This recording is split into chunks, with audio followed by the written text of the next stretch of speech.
La jeune détective, Molly, se voit proposer un poste au FBI. Pour inculper le chef de la mafia, elle doit protéger sous couverture la fille d'un témoin. Molly n'est pas ravie, mais elle doit soutenir son père, qui a été licencié de la police. On change son image, on lui enseigne le langage branché et elle est envoyée dans l'environnement universitaire du collège où se trouve sa protégée, Alex.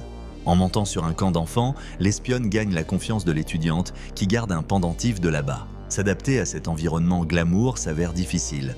Molly gâche la cérémonie d'initiation et faillit se trahir en espionnant les étudiants. Son employeur n'est pas content. Il faut trouver le taupe.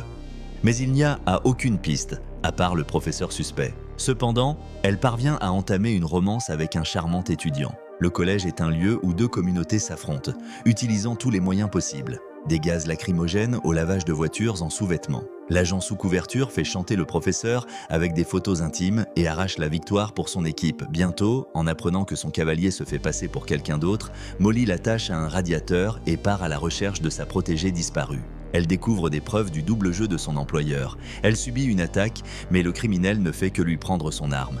La jeune fille comprend qu'on veut l'accuser du meurtre d'Alex.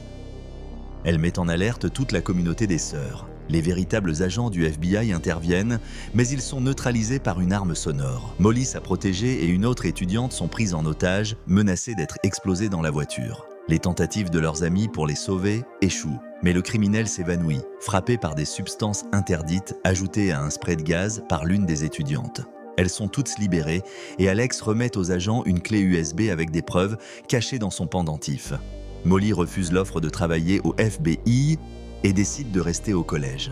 Mais elle ne renonce pas à enquêter, collectant des preuves contre le petit ami de sa camarade. Un baiser classique clôt cette histoire pétillante d'une détective en jupe.